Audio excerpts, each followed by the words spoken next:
तो मूवी की कहानी एक 40 साल की खूबसूरत महिला मिचेल से शुरू होती है जो अपने बॉयफ्रेंड जॉर्जी के साथ पलंग तोड़ प्यार कर रही होती है। कुछ समय पहले ही उसका डाइवोर्स हो चुका होता है। मिचेल एक रियल एस्टेट ब्रोकर होती है। अगले सीन में हमें मिचेल का ऑफिस दिखाते हैं जहां मिचेल के फादर मिचेल को चेयरपर्सन बना देते हैं। वहां बैठे कुछ इन्वेस्टर्स नुकसान के चलते कंपनी को बेचना चाहते थे। वॉल्टर ने मिचेल को चेयरपर्सन इसलिए बनाया था ताकि वो कंपनी की नैया को पार लगा सके। फिर मिचेल कंपनी को किसी बड़ी कंपनी के साथ मर्ज करने का सुझाव देती है जिससे इन्वेस्टर्स खुश हो जाते हैं। मिचेल घर जाती है जहां उसकी 16 साल की बेटी दारा भी होती है। फिर दोनों डिनर करने के लिए एक रेस्टोरेंट में जाते हैं। रेस्टोरेंट में मिचेल की नज़र रॉयन नाम के एक लड़के पर पड़ती है जो अपनी गर्लफ्रेंड के साथ वहां पर आया होता है और बहस करने में बिजी होता है। मिचेल रॉयन को एकटक देख रही होती है। रॉयन की गर्लफ्रेंड भी अब जा चुकी होती है। फिर मिचेल अपनी बेटी को लेकर घर के लिए निकलती है। तभी रास्ते में उसे याद आता है कि वो क्रेडिट कार्ड लेना भूल गई। तो वो दारा को घर छोड़ने के बाद वो रेस्टोरेंट में वापस जाती है जहां उससे रॉयन मिलता है। रॉयन तुरंत रात के जुगाड़ में लग जाता है। फिर वो मिचेल को एक जॉइंट देता है और उससे एक कस मारने के लिए कहता है। एक कस मारते ही मिचेल नशे में हो जाती है और रॉयन को दबाकर किस करने लगती है। जाते जाते रॉयन मिचेल को अपना नंबर देता है और चला जाता है। मिचेल घर पहुंचते ही नंबर को डस्टबिन में डाल देती है। सुबह जब मिचेल उठती है और तैयार हो रही होती है तभी उसको नंबर के बारे में याद आता है। वो नंबर को डस्टबिन से निकालती है और फ़ोन लगाने ही वाली होती है तभी कुछ सोचकर वो रुक जाती है। अगले सीन में हम मिचेल को एक मीटिंग में देखते हैं जो अपनी स्ट्रेटजीज सबको बता रही होती है।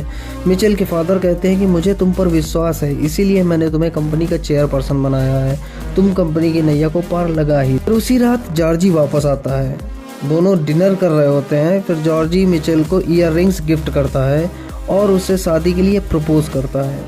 मिचेल तो उसे साफ साफ मना कर देती है और कहती है कि मुझे तुमसे कभी भी प्यार नहीं था, तुम सिर्फ टाइम पास थे मेरे लिए। जॉर्जी ये सुनकर उदास हो जाता है और उदास होकर बोलता है कि एक बार तुम ठंडे दिमाग से सोचना, और यह कहकर चला जाता है। अगले दिन जब मिचेल ऑफिस में होती है और बोर हो रही होती है तब वो रॉयन को कॉल करती है। रॉयन उसे अपने दोस्त के घर पार्टी में इनवाइट करता है। मिचेल 16 साल की कमसिन कली बनकर पार्टी में पहुंचती है जहां उसे उसका दोस्त डेडल भी मिलता है। फिर वो रॉयन से मिलती है। रॉयन मिचेल से उसकी फैंटेसीज के बारे में पूछता है। मिचेल पहले घबराती है फिर वो फोर्स करने पर अपनी सारी फैंटेसीज बता देती है। मिचेल एक्साइटमेंट के चलते अपनी सारी मीटिंग सारे अपॉइंटमेंट्स को पोस्टपोन कर देती है। शाम को रॉयन को ऑफिस ले जाती है और वहाँ दोनों दबाकर ओरल सेक्स करते हैं। रॉयन मिचेल को एक स्ट्रिप क्लब में ले जाता है। ये सब मिचेल के लिए नया होता है तो ये सब देखकर वो रॉयन से और भी ज़्यादा इम्प्रेस हो जाती है। स्ट्रिप क्लब के बाहर रॉयन खोपचे में ही मिचेल की स्ट्रिपिंग करना शुरू कर देता है। वहाँ खड़ा एक बंदा ये सब देख रहा होता है जो मिचेल को अच्छा नहीं लगता है। फिर रॉयन मिचेल को अपने घर ले जाता है और बॉन्डेज एंड डिसिप्लिन सेक्स के बारे में बताता है और दोनों खूब घपाघप करते हैं। घपाघप के बाद मिचेल को याद आता है कि उसने काफ़ी सारे इंपॉर्टेंट कॉल मिस कर दिए। तब वो सबको फ़ोन करना शुरू करती है। एक कॉल उसके फादर की होती है जिन्होंने एक इम्पॉर्टेंट काम के लिए मिचेल को फ़ोन किया होता है, लेकिन फ़ोन न उठने पर वो मिचेल को खूब डांटते हैं। अगले दिन जॉर्जी मिचेल से मिलने आता है लेकिन मिचेल दरवाजे से ही उसे भगा देती है। इधर मिचेल रोज़ रॉयन के साथ गपागप करती है। एक दिन रॉयन मिचेल को एक वाइब्रेटर गिफ्ट करता है और फिर दोनों एक मीटिंग में जाते हैं ऑफिस में जहां सभी लोग 2 मिनट का मौन। रॉयन वाइब्रेटर ऑन कर देता है और शांति के कारण वहां पर सभी लोग वाइब्रेटर की आवाज़ सुन लेते हैं। सभी मिचेल की तरफ देखते हैं। मिचेल के लिए ये बहुत ही ज़्यादा ऑकवर्ड मूवमेंट हो जाता है। फिर दोनों वॉशरूम में जाते हैं जहां रॉयन उसे किस करने लगता है। दोनों बाहर आने ही वाले होते हैं तभी मिचेल को अपना लिपस्टिक फैला हुआ दिखता है। वो उसे ठीक करने वाली होती है तभी रॉयन उसे रोक देता है और कहता है तुम ऐसे ही अच्छी लग रही हो। दोनों बाहर आते हैं। सभी फैली हुई लिपस्टिक को देखकर जान जाते हैं कि अंदर क्या चल रहा था। मिचेल जेसी से मिलती है जो एक बड़ी कंपनी का ओनर होता है। जेसी मिचेल से गुस्सा होता है क्योंकि मिचेल ने उसके साथ मीटिंग पोस्टपोन कर दी थी। आप सभी को याद होगा कि मिचेल ने ऐसा क्यों किया था। मिचेल जेसी को समझाने की कोशिश कर रही होती है तभी रॉयन वाइब्रेटर को ऑन कर देता है। रॉयन की वजह से मिचेल को काफ़ी बड़ा नुकसान होते होते बचा था। इस पर मिचेल रॉयन से कहती है कि तुम ऐसा क्यों कर रहे हो, तुम पागल हो गए हो क्या। तब रॉयन कहता है कि तुम मुझसे ऐसे बात मत करो। मिचेल को पता चल जाता है कि वो अब गलत जगह फंस चुकी है। रास्ते में दारा को मिचेल की फैली हुई लिपस्टिक दिखाई देती है तो वो मिचेल से पूछती है कि ऐसा क्यों हुआ, लेकिन मिचेल कुछ भी नहीं बताती है। रात को मिचेल लैपटॉप में पॉर्न देख रही होती है ताकि वो रायन को खुश कर सके।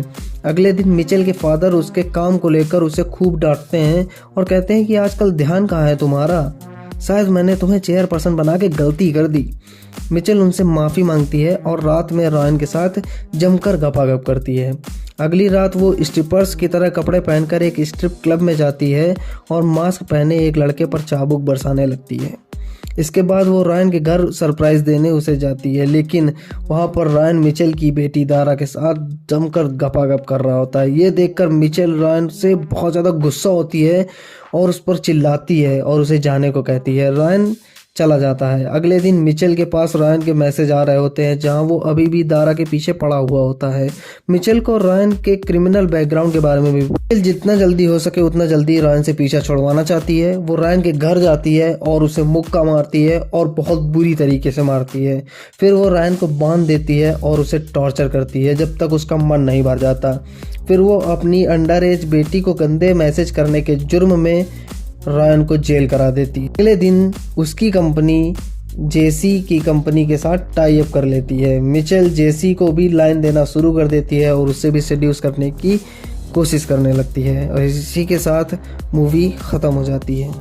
तो दोस्तों ये थी हमारी मूवी बाउंड। ये मूवी 2015 में रिलीज़ हुई थी और इसकी IMDb रेटिंग 3.5 आउट ऑफ 10 है।